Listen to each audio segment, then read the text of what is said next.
Welcome to The Bad Broadcast. I'm your host, Maddie.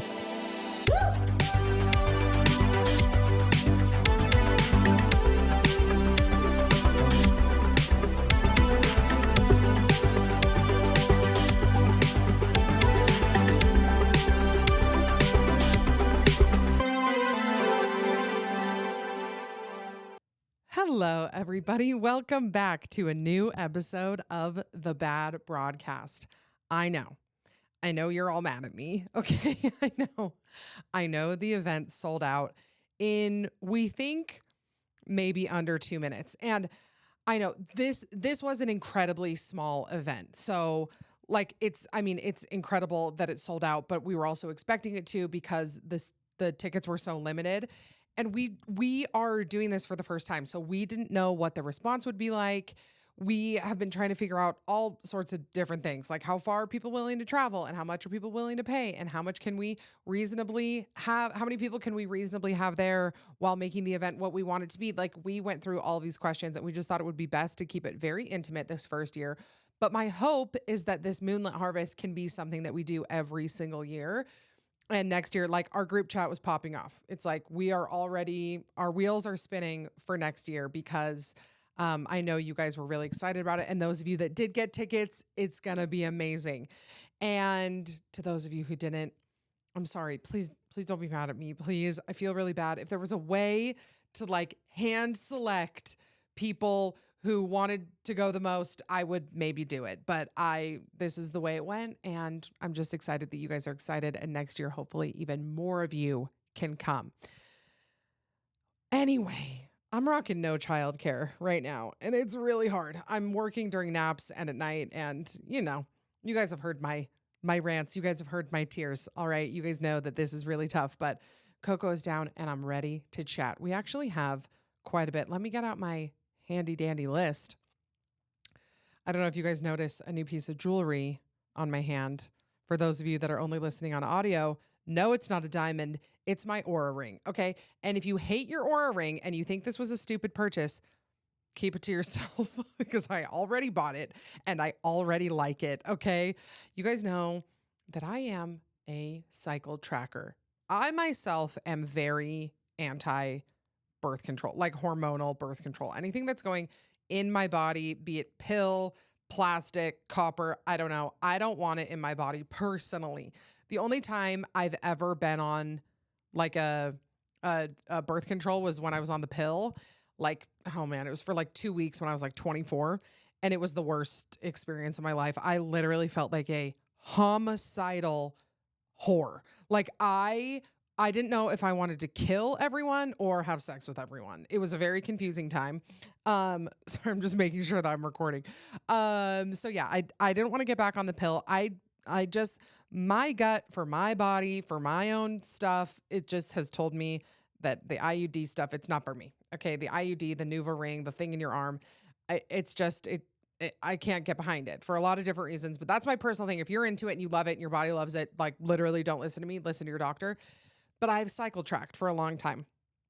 And I know that people love the Aura ring for cycle tracking. That's not really why I bought it, but it's not why I bought it. Because between you and me, I would really like to be pregnant right now. And I'm not. And I don't really want to elaborate, to be honest. And I also don't want anybody to ask me about it as I'm announcing it to thousands of people. No, that's where I'm at in my life. And I would like to know my cycle even more than I know now.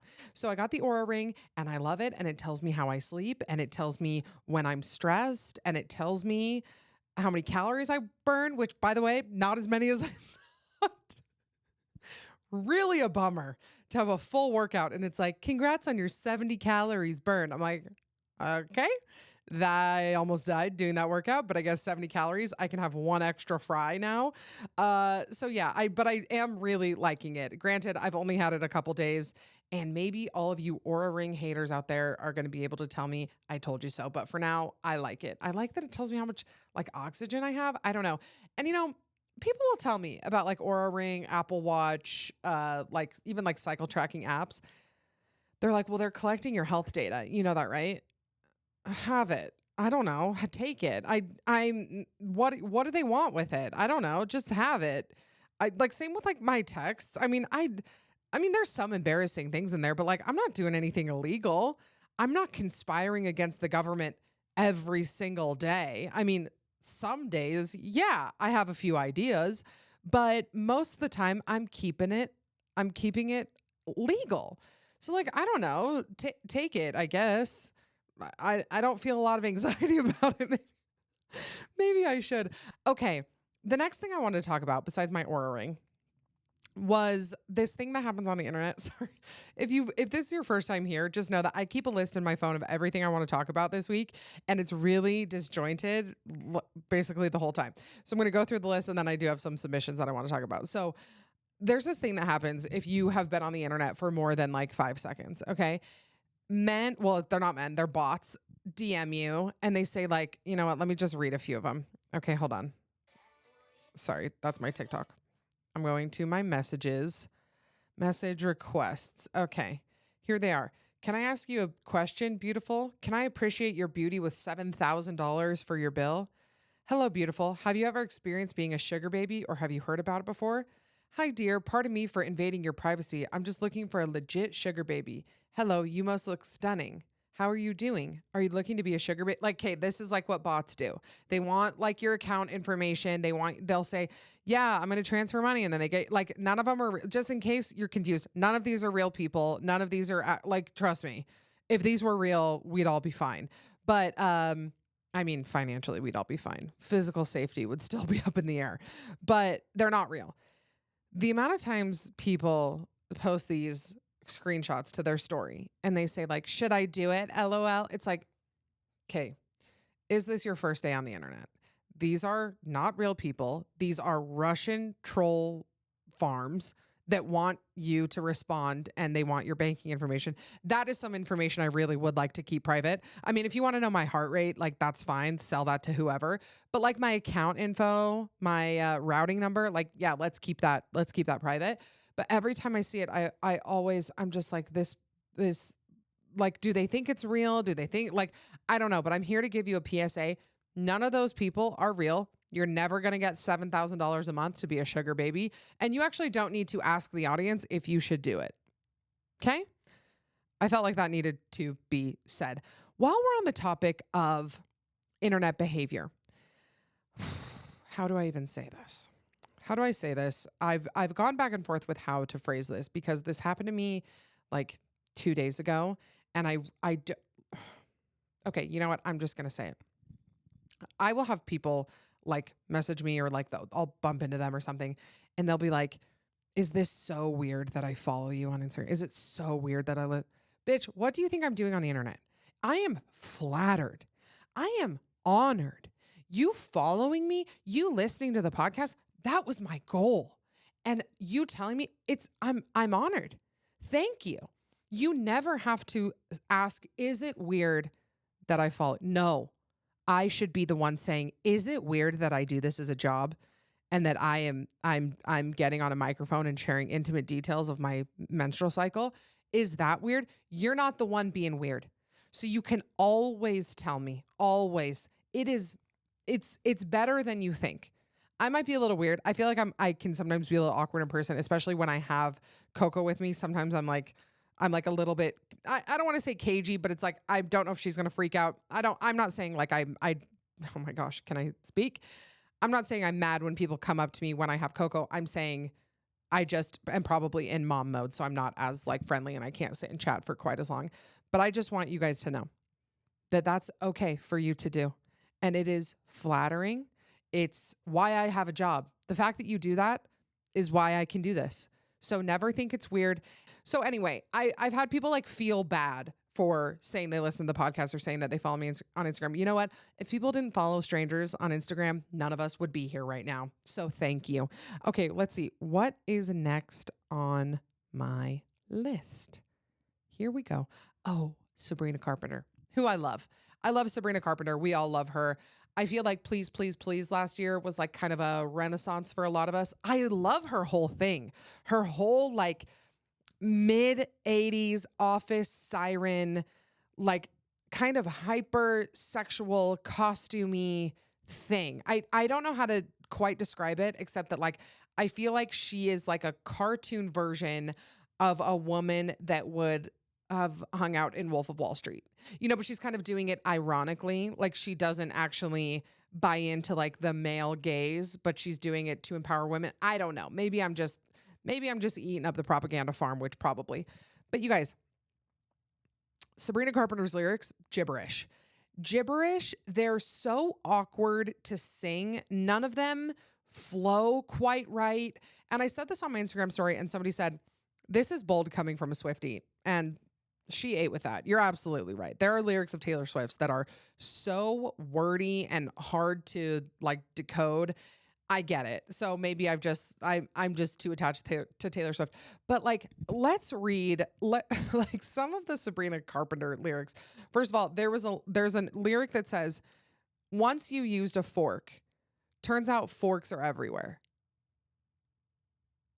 I don't get it. The lyrics to Espresso are actually probably the best the best example of how insane these lyrics are. Okay, let's see. Too bad your ex don't do it for you. Walked in and dream came true it for you. Soft skin and I perfumed it for you. I know I Mountain Dew it for you. That morning coffee brewed it for you. One touch and I brand newed it for you. Actually, as I'm reading it, I'm like, wait, that makes way more sense reading it than it does singing it.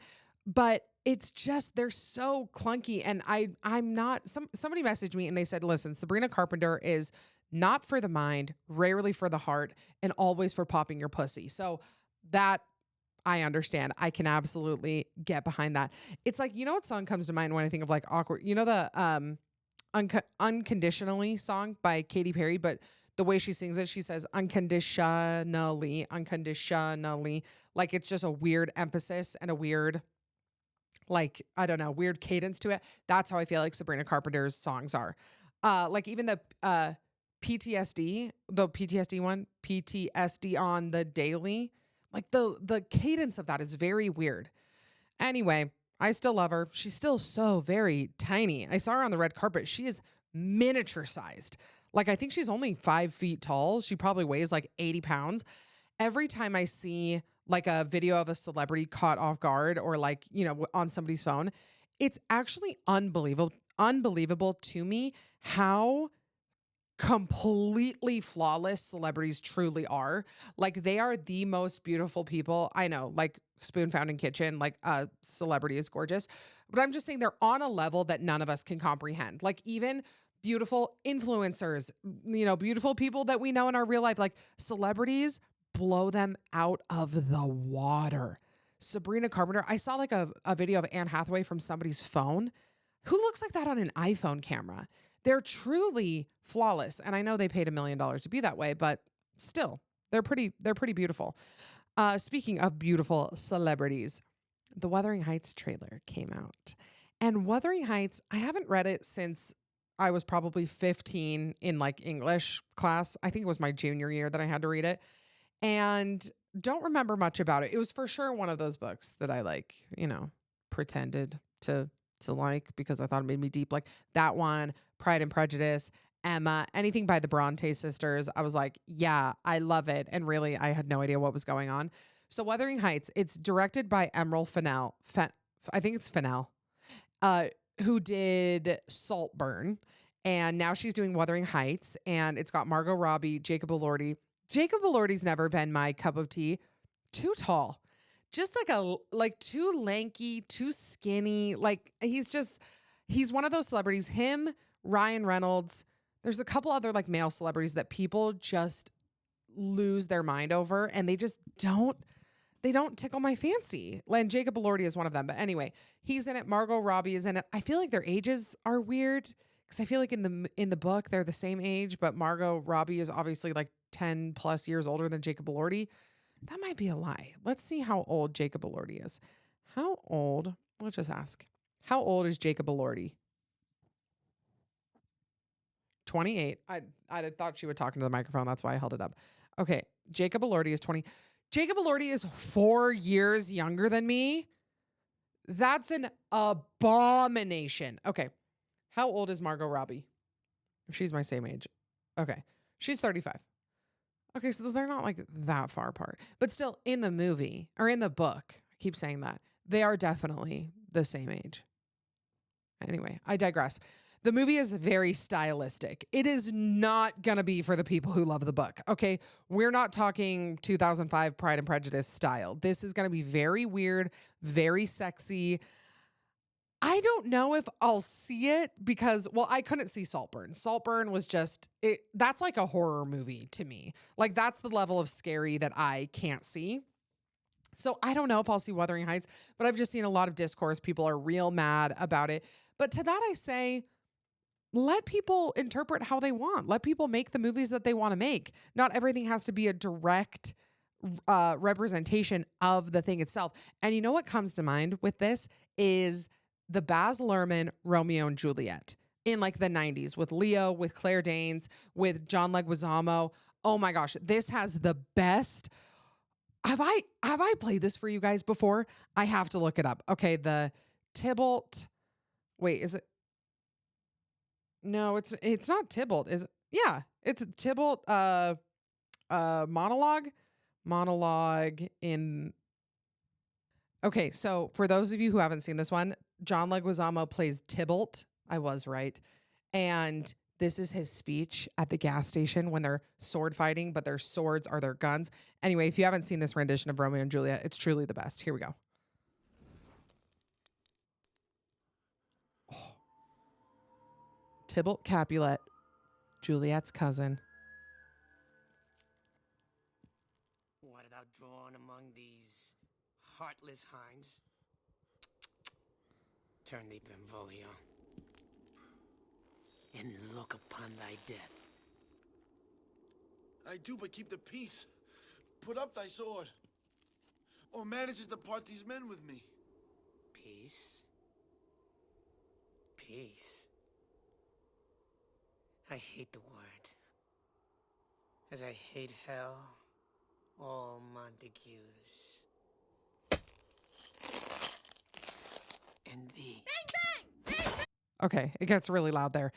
If you haven't seen that, please go watch it. It's the original Shakespeare script, but it's set in like 90s LA. It's just so good. And that's what it reminds me of. Obviously, when Shakespeare wrote Romeo and Juliet, did he expect it to take place in Venice Beach? Probably not. So I'm just saying, with Wuthering Heights being directed by Emerald Fennell, let's just take it with a grain of salt and appreciate it for the art it is. Oh, I'm hyped up now after I saw that. I remember my like 8th grade English teacher showed us that, and I've been addicted ever since. Shout out Mrs. Gage. Okay. What's next on my list, please? Oh, I went to a ritual event. A ritual being the brand ritual, not like a ritual that I did something at. And it was so great. I have loved going to these events. Ritual has sponsored the podcast for a long time, and I love their I mean, I won't do the whole ad for you guys, but I do love their prenatal and their multivitamin. But anyway, I went and I took my best friend Kylie, and you kind of go in wary. You're like, is this going to be fun? Is it going to be like a bunch of people that I don't know, a bunch of people like big leaguing me? You just really never know what to expect. It was one of the loveliest nights I've had in a very long time. First of all, they had aura readings, and you sit in this little black box, and they like take a slow like exposure picture of you, and then it pops out your aura. They said mine was an incredibly rare aura. I want you guys to know. And then they go through it with you and what all of it means. And I seriously had some big breakthroughs. I feel like I've been having some big personal breakthroughs. I mean, personal, family, career, friends, like really getting through some stuff. And I had this big blob of orange, like on my left side. Excuse me. I'm not going to cry. I just had a little burp. And she was like, this is like stuck creative energy, and you need to there's some sort of step you need to take in order to break up that energy. And I like knew exactly what she meant. And it was just, people who turn their noses up at things like aura readings or palm readings or astrology, I get it. But if you're going to say there's no truth to it, I think that is just as crazy as the people who like wake up in the morning and only live by their horoscope and don't do anything else. Like, to be so all in on something no matter what. Like, you guys know me. I'm not all in on basically anything. All or nothing couldn't be me. I've never like bought in. Well, I shouldn't say never. I mean, there was about 25 years there where I really bought into something wholesale. But no, I even then, I mean, even when I was highly religious, I always had like other stuff that I believed. But like in these last like 7, 8 years, I just have accepted me acting like I know everything. Like I know every like system and ritual, pun intended, and belief system and energy source. Like really, I think that I know all of it. That's ego, man. That's ego. So no, I don't believe in anything completely, but I do think that there's truth everywhere. So that was fun at the ritual event. They were launching their magnesium product, and their magnesium is from Utah. I don't know, farmed, mined. I don't know how they get it. It's from here. That's why they came here to do the event. And it was just really beautiful. Lots of really cool girls. They did like assisted stretching. They had a massage table on the roof of this gorgeous hotel. And then they like contorted your body for you and stretched you. And I will say, I was laying on my back and the girl was asking me like where I feel tightness, and mine's always in my pelvis. And I know it's emotional, it's trauma, whatever. I should release it. I carry it in my hips. Okay. So I was like, it's my hips. And so I'm laying on my back and both of my knees are up. Like, I mean, I'm in for lack of a better term, it's like she's changing my diaper. Okay. But then she's also pushing down on my feet to push my knees back. I almost farted so many times. And I was like, she just wanted to chit chat. And she was like, so this is what you can do at home. And, with your next pregnancy, you can make sure you do these. And if you're not doing pelvic floor, and I'm like, And I'm like, I am about, I'm about to ruin this girl's night. Like it was great. I mean, the stretching was great, but the clenching was not so, it was more than I bargained for. I'll say that. But yeah, it was just a really good event. I really love that brand. And it was a fun little girls' night out. Okay. Now we need to talk about Dancing with the Stars. Dancing with the Stars starts tomorrow. I'm like 90% sure it airs on Tuesdays. And first of all, shout out to my girl, Briley Armstrong. She's married to Brandon Armstrong. She's a bad broad. I love her. I've met her. She's just an absolute doll. So glad that Brandon is back. And you know what? Utah breeds dancers. I said it on my episode with Josie, like we are meant to be on Dancing with the Stars. I think, let's see, there's Brandon, Whitney, Riley, and then we've got Jen and Whitney, and Jenna, I believe, is also from Utah. So that's what, I mean, there's like 20 cast members and 7 of them have Utah connections. I think that's pretty impressive. So let's go through the cast and I'll give you guys my thoughts. Let's see, cast season 34. It's season 34, right? Yes. Okay. Premieres tomorrow. Dancing with the Stars, season 34.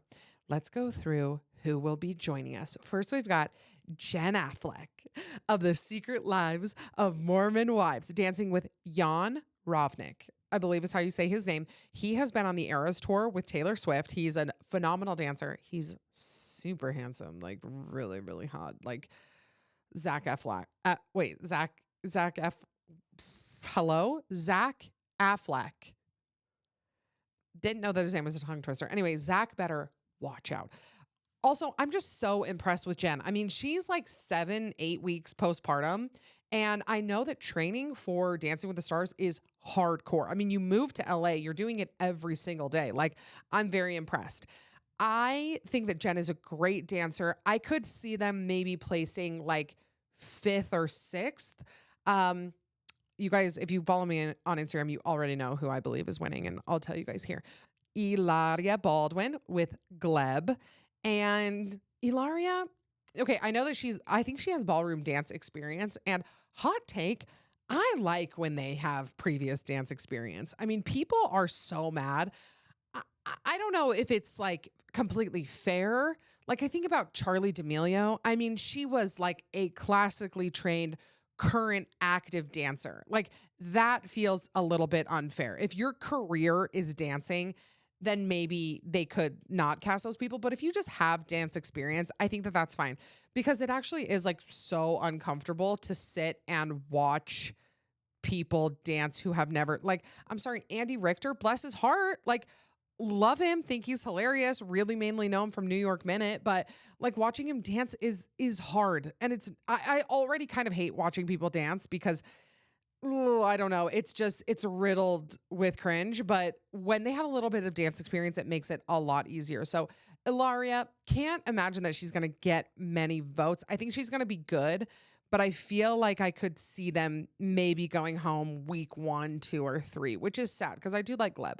Okay, Jordan Childs, who's an Olympian. She was a gymnast or she's still a gymnast, I guess, but she's with Ezra Sosa, and not an underdog, but maybe a sleeper that I could see making it to the finale. I could see them placing top 3 easy. And again, people are going to say it's not fair, but I'm on board. Baron Davis, who's an NBA point guard. Don't know much about this fellow, but he's with Britt. Wish him well. Wish him the best. Alex Earl is with Val Chmerkovskiy. And Alex Earl, what a get this was for the Dancing with the Stars community. Probably the most relevant to like the younger crowd celebrity that they've had. I mean, Charlie is relevant and she was really popular when they got her on, but Charlie's like an enigma of like how she's famous because I don't feel like people are like Charlie D'Amelio fans, at least not people who are older than like 8 or 9. But she's mega famous, most followed person on TikTok. It's just kind of one of those people who popped up and you're like, oh, you're famous now. You don't really have this like personal attachment to them. Alex Earl, people are on board for her, myself included. I love Alex Earl. I think that she's going to do great. I'm excited. I'm excited for her. Val and her, I guess, posted some videos of her dancing. I mean, she's a work horse, okay? She did not come here to mess around. I don't feel like she's just trying to like be like a dumb bimbo. That's the thing with Alex Earl. She's the type where people think she's a bimbo, but she's like a really savvy businesswoman and she like understands like hard work. Yeah, I know she was born into money. Like she's got a ton of privilege, all that. But I think that she takes her job and her life seriously as one can, as seriously as a 24-year-old party girl can. I like her. Dylan Efron is next with Daniela. Dylan Efron, cutie of the century. I mean, he's really popping up and good for him, man. I mean, living in the older brother's shadow, like really emerging with this kind of certified normal, like bookworm cutie vibe. I love him. By love him, I mean, I need to see a lot of him on screen. I could see him placing 4th or going all the way simply because of the fan vote. I think that he'll do very well with the fans. Corey Feldman, I think he was in like the Goonies. He's like an 80s actor. And he is paired with Jenna Johnson. Jenna's fab. I mean, what a dancer she is. And I mean, this is going to be one of those ones that I think probably within the first 4 weeks, they're going to be gone. Not because of Jenna, obviously, just because like, I'm sorry. It's going to be harder for a 50-year-old man to nail a ballroom routine than it is for Alex Earl and Jen Affleck, you know? Okay, Scott Hoying. Is that how you say it? Hoying? The main guy from Pentatonics, who, you know, Pentatonics, not for me. Pentatonics is always just kind of like, it just freaks me out. Acapella in general, it just like, I don't know. It's deeply unsettling to me. But he is paired with Riley Arnold, and they seem to be getting along great. And good for Riley. I feel like she was put through the ringer. Her first season being Harry, and then she had a great season with Steven, and I feel like she really lucked out. I feel like he's going to be a good partner. I can also, like, I don't know. I can see there being creative differences. I could see there being maybe a little bit of tension. I hope that Riley just, you know, stands on business, and it clocks to Scott that she's standing on business. I want her to really run the show. I think she's super talented. Elaine Hendricks, who is none other than Meredith Blake, is paired with Alan. I hope she does well. I don't know if she will. I'm going to say week 6, she's out of here. I need to be writing these down. We should have done a bracket or at least like a form or something. Okay, Lauren from Fifth Harmony is with Brandon. And I love Brandon. Brandon and Briley. I mean, I know I'm biased because Briley listens to the pod and I'm obsessed with her. She's like, I mean, I fangirl every time she posts about it, but I love her. But I just think that they have become I mean, like the internet's couple, like they're like the couple that you really hope wants to third wheel with you, like that you get invited on their dates and they would just be fun and easy to hang out with. That's how I feel like that's how I feel about Briley and Brandon. So I'm rooting for, like, I guess there was something last minute that happened. Brandon didn't know if he was going to be on the season, and people are saying maybe somebody dropped out and then they got Lauren. I don't know any details. I feel like it's probably all just like internet fodder, but they got him a partner, and I think she's going to be, I mean, she has stage presence. She's a singer. I mean, she's gorgeous. She's talented. I could see them making it to the finale. I think that Brandon could carry. I think that our top three, well, actually, let's get through the rest of the cast, and then I'll tell you who I think our top three will be. Whitney Carson is paired with Robert Irwin. I mean, that's classic. I think that's a great pairing. Robert Irwin did you guys see his interview? He did an interview. Somebody was asking about his sister, Bindi, and she has endometriosis, and she's shared a little bit about it, and he's talking about it. He's talking about how women's health is completely underrepresented. It's underfunded. It's under-talked about. Like, the Irwin family, put them all into Hall of Fame. I don't even care what Hall of Fame, put them in one of them. He seems like a huge sweetie. So I hope that they do well. Whitney is crazy talented. We've got, our winners, baby. Mark Ballas and Whitney Levitt. Whitney from Secret Lives of Mormon Wives. I mean, it feels like, I mean, how could it not be them? I mean, Mark Ballas is Dancing with the Stars royalty. Whitney is an incredible dancer. I mean, she studied dance in college. She's fun. She's stunning. Her glow up lately, Whitney, if you hear this, girl, I'm checking you out and I'm objectifying you and I'm not sorry about it. But I think that they will probably win. And maybe we're saying that and we're going to look back and they don't have chemistry or they don't, whatever. But it just seems like this is the perfect pairing. And then we've got Andy Richter and Emma Slater, who I think will probably be the first out. Bless Emma's heart. Emma's always put with people that I just don't know if she can get very far with. But okay, my personal top three. I think that Whitney Levitt is going to win. Whitney and Mark are going to win. I think that our runners up will be, oh man, the fan vote is tough because like Alex Earl, like, I mean, she has so many fans, but Dylan Efron. Okay, let's go top five. I'm going to tell you guys who I think will be my top five in no particular order, except I do think that Whitney's going to win. Okay, and then the next in our top five, Brandon and Lauren, Dylan and Daniela. Oh, Jordan. I don't think that Alex is making it to top five. Jordan and Ezra and Robert and Whitney. Is that five? If not, I'm going to add, did I already say Dylan? I should have written these down. I completely lost track of who I was saying. But those are my predictions. I'm just so excited and I need it to start immediately, but we're definitely going to have to do weekly recaps on my episodes. Okay, let's round out the episode with a few submissions that y'all sent to me. Here we go. These are submissions that came in through the link that's always in my bio. So a bunch of different ones. Advice, Dum Dum Club, million different things. Let's go. She says, Maddie, love you in the pod. You have to hear this. I was on my way to New York and I had a 5-hour flight ahead of me. I get settled into my seat before any of my seat neighbors did. Soon a guy comes and sits in the window seat next to me. I'm in the middle seat. He sits for, I don't know, maybe 30 seconds, leans forward, lifts one leg up a little, shoves his hand and arm into his ass crack, and then he pulls it out and smells his fingers twice. Then he turns to me and he said, I think I better go to the bathroom before we leave. Goodbye. You deserve jail time. On the bright side, the flight attendant let me move so I didn't have to sit by the ass picker for 5 hours. There's something that happens on planes, and it's called everyone's brains turn off. Everybody becomes a 5-year-old when they are traveling. They have no common courtesy. They are the only people who exist. They are farting in broad daylight in the middle of a crowd. They're eating egg salad and tuna on a plane. I'm sorry. I see people like bring sushi on flights and people will be like, you can't bring fish on a plane. And they'll be like, well, it's fresh, so it doesn't smell. Yes, it does. I don't care if it came out of the sea and it has a gill, it's stinky. Don't bring it on a plane. Like so much weird behavior happens. And I feel like people just forget that others are around them when they're flying on a plane. I mean, if I saw somebody pick their ass on a flight, I mean, I feel like what I would want to do and what I want to say would actually get me put on a no-fly list. So I'm sorry, I can't say it here.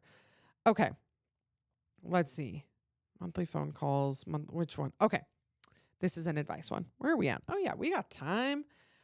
One of my best friends is starting to annoy me. Backstory, we met on Bumble BFF about 7 years ago and we clicked right away. I had recently moved and I was grateful for somebody to hang out with. When we first met, I was single and she was recently engaged. We would hang out at least once a week and text multiple times throughout the week about stuff. Not long after I started dating my husband, she and her now husband moved to a different state. She has always been a big texter, which I didn't mind for a long time. However, she texts me all the time and it's about random stuff, like what dessert she should make for something, or if I know what wiper fluid is. She also does text me about books and common interests. We also watch an episode of a show weekly and have monthly phone calls to catch up. I've felt basically annoyed by the amount of communication for months. Like I had to mute her texts because seeing her name pop up would make me feel smothered. I hardly ever text her first because she has almost always texted me about something. I have tried saying things like, I don't want to talk about politics or true crime because it's depressing. Or I've been trying to stay off my phone more, but it continues. I don't talk to anyone besides my husband and sister anywhere near the amount I talk to her, and I have always been okay with not constantly talking to my closest friends. She has made comments in the past before all this about how I'm her best friend, but it's okay if I'm not hers, which I have told her she's one of my best friends. She doesn't have many friends and she has struggled with her mental health a lot over the last few years. I don't know how to handle it. I feel like a horrible friend for even feeling this way, and her friendship is very important to me, but it's like I need a break. How do I fix things so I'm excited to talk to her? First of all, let me just say, this is the first time I've ever had anybody submit this issue to me. Like, my best friend talks to me too much. It's only ever my best friend's ignoring me. My best friend won't text me back. My best friend ghosted me. Here's the thing. Do you think she's going to be offended if you don't text her back? Because I am this friend. I be texting my friends a lot about stuff that literally does not matter at all. Like I texted my friends like, hey guys, I made a pot roast. I meant to buy au jus seasoning. I accidentally bought French onion.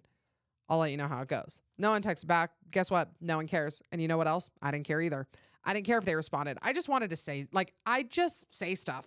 That's kind of like my whole life is I'm just out here saying stuff. And it doesn't bother me when people don't text me back to like dumb shit. Like if I'm saying like, hey, I have a problem, can you help me? And they don't respond, like, yeah, I'd be annoyed. But if I'm texting them like, hey, I, just poop my pants in the gym parking lot, like, and they don't text me back, I would understand. But anyway, I get it. However, I do think you're being just a little bit of an asshole, not knowingly. Like I see where you're coming from. Like it's a lot, but I think maybe you've like over emotionalized. Is that a word? Like she's probably just saying stuff to chat. Like she probably doesn't expect you to text back. You don't have to text back. Like you can bring the expectation way down and you can just like text her back when you feel like it. Like I feel like that's the mark of a true friend. Like, hey, I texted you 15 times. It was about nothing. Now we're chatting. Oh yeah, I saw that you said that. Like just very casual. So I think that you could probably communicate to her, yeah, I'm trying to stay off my phone, or yeah, sorry, I'm so busy right now. I'm not texting anybody back.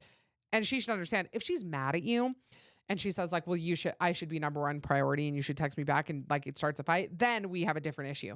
But I think that you could just probably ease up and not text back and text back when you can. I mean, yeah. I mean, definitely text back sometimes. Don't completely ghost her, but you know what I mean. Okay. Next one.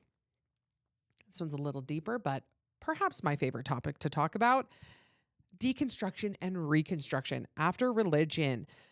She says, I'm still finding my identity after leaving the church, and it still feels a little heavy and hard sometimes. My circle is mainly people who are still active in the church or people who have no knowledge of the church. We live on the East Coast. I would love a fun and lighthearted episode about all the fun things we're doing post-Mormonism. What is everyone's favorite R-rated movie? What drinks, coffee or alcoholic, are we drinking? How are we figuring out what bra to wear with quote unquote immodest clothes? What's your favorite taboo thing to do on Sundays? Who has taken the plunge into tattoos and piercings, and what did you get and why? Mushrooms, weed, is this healing or irresponsible? Some days it's hard to tell.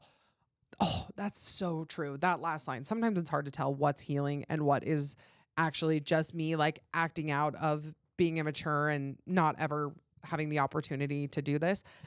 This would be a great episode. And I should do this with Haley, actually, because Haley's, kind of the master about reconstruction. But I can only speak for myself and the people that I've interacted with. And yeah, finding your identity post-Mormonism, I think that it's fair to say try everything, but also be very honest about what works for you and what doesn't. There have been things that I dove headfirst in. Okay, plant medicine being one of them. Dove headfirst. I was like, yeah, bring it on. I love this. No, I don't. I don't love it. I don't love that anymore. It didn't work for me. It didn't gel with me. It wasn't healing. It was actually very anxiety inducing. It wasn't for me. And that's fine. But it did take me a few years to like feel like I could stand up and be like, you know what? I actually don't like that stuff. I don't want to do it. I don't like how it makes me feel. I don't feel good. I don't feel happy. Like, keep that away from me.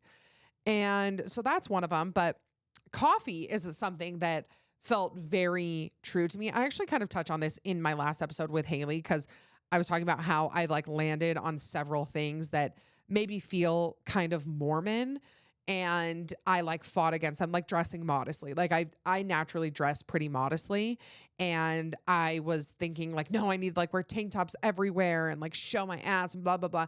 No, I don't. But you just don't know until you try it out. And then you really listen to yourself and like your gut feeling, your intuition, your inner monologue, whatever you identify as yourself, like listening to that and believing it, being like, I don't feel good when my tits are out. Okay. I feel uncomfortable and a little scared, quite honestly. So that was really big for me. But yeah, like coffee, I always loved coffee. Like people will ask me, because I'll post it and they'll be like, do a post-Mormonism, like how to drink coffee. But I mean, I dove right in. I mean, I don't really like it. But when I first left, I was like drinking espresso plain. Like I'd maybe put like a sugar cube in it. Like I've always loved the smell of coffee, the taste of coffee. Like going from not drinking coffee to drinking it, not a problem for me. But yeah, we could totally dive more into this. But the answer is always going to be what feels right to you.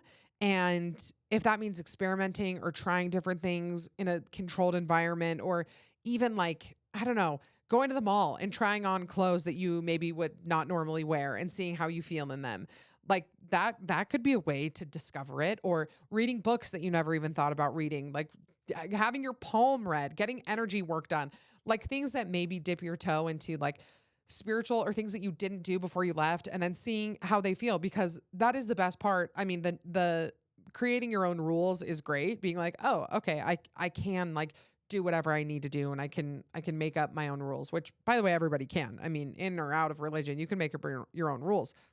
Excuse me. But I think that just testing the waters and seeing what comes out. What's my favorite taboo thing to do on a Sunday? I mean, truth be told, I haven't been to church in well over 10 years.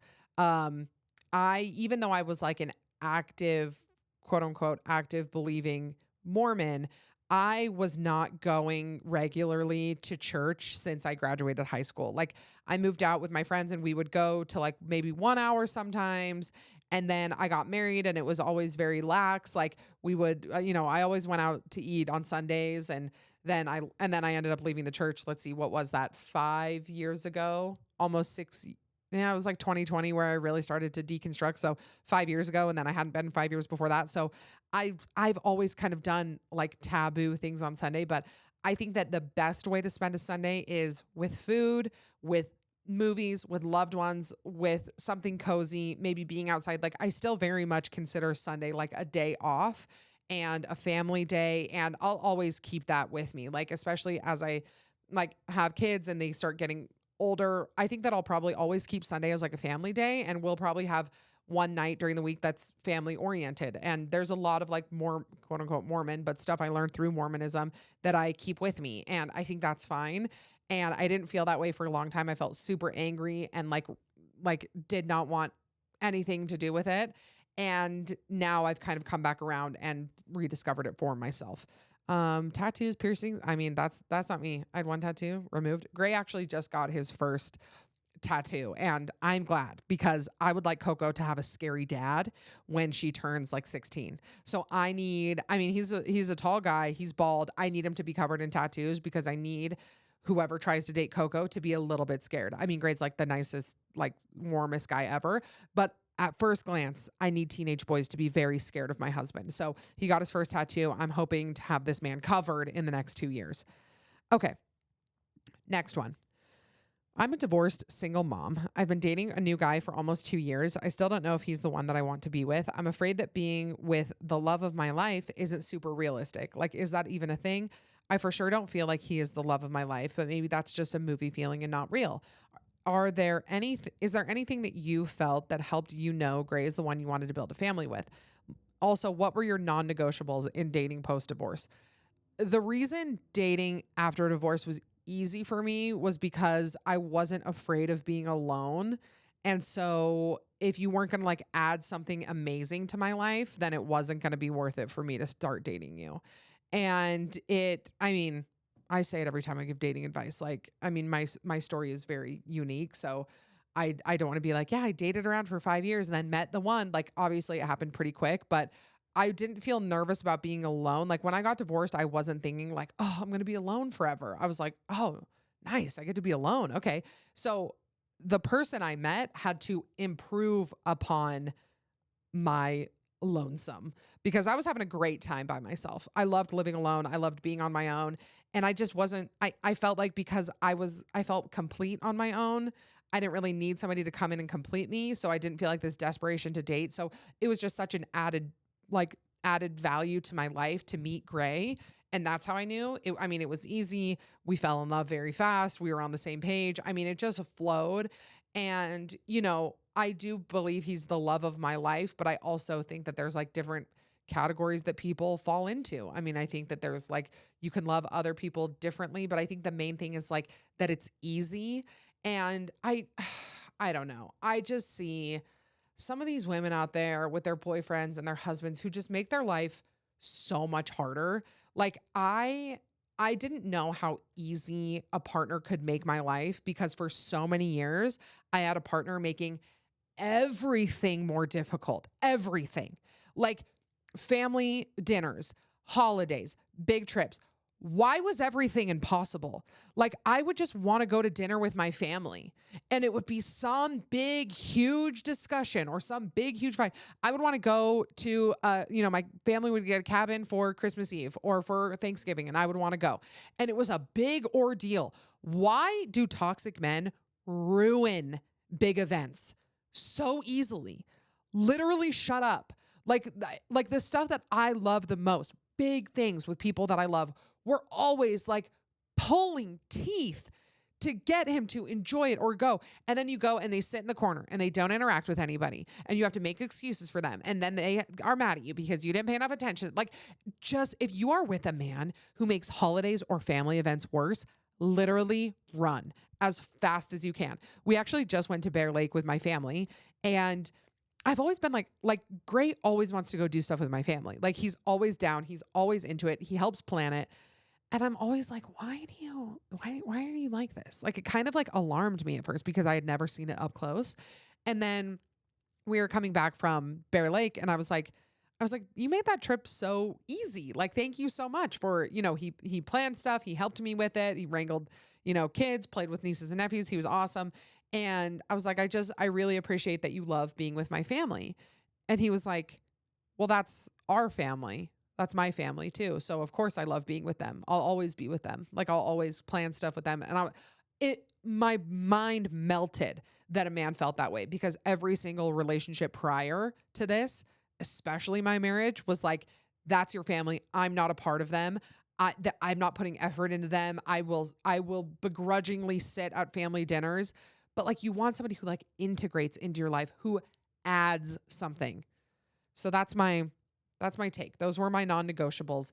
But just, your gut is so much stronger after traumatic things like divorce or breakups or anything like your mind is sharper. So just listen to it. Okay.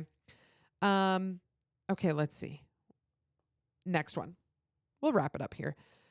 My husband and I don't talk when I go out for the night or on a girls' trip, and I absolutely love it. When I'm out with my girls, I don't want updates about things happening at home, and I don't want to be called and asked dumb questions. I want girl time and girl time only. I really, really appreciate that my husband gives me space when I'm either gone for the evening or a week-long trip. So all that being said, I end up feeling annoyed when my friends' husbands call to tell them non-urgent odds and ends. They could have been shared via text when they get home or when they get home, or even worse, when they call for dumb husband questions. Like, what aisle of the store can I find that in? Where did you put that item that isn't needed immediately? What do you think about blah, blah, blah? I feel like this takes away from a girls' night or trip when everyone is having to step away to talk to the people they live with instead of enjoying the time with the girls that we only get to see a few times a year. So Maddie, am I a bitch for being annoyed about my friends' husbands calling all the time, like 1 to 4 times a day on a girls trip? Or is there something wrong with me in my relationship that I don't want to speak a single word to my husband when I am with my girls? I would like call and check in with Gray on a girls trip. I probably would like once in the evening, or I would call to FaceTime Coco or something like that. And I totally get it why people don't want to, but I don't think you can. I mean, I understand being like, your husband's kind of an idiot. Why is he calling about where the mayonnaise is? That I would be annoyed about, but like calling to check in doesn't feel that crazy to me. And I would do it. And if somebody's husband called, like if we were all hanging out at the house and somebody stepped away for 5 minutes to talk to their husband, I would not feel weird about it. Although I get it. Like taking away from the girl time, I totally understand. I kind of had this thought with this event that we're doing because people were asking like, can I bring my baby? Can I bring my kids? Can I bring my husband? And it's kind of like, well, if other people like are taking time away from their husbands and babies, like don't bring yours. Like I've already complained about people bringing their husbands to things. I absolutely hate it. So I can see your point in it taking away, but if they've got kids at home and they're checking in or they're calling to say hi to their kids, I can understand. So maybe you can ease up a little bit, but I mean, you're still welcome to think that some men are idiots who like are calling to find something at the store. But me, myself, I do call to check in, and I'd like to say hi. I don't know. I like to be told I'm missed.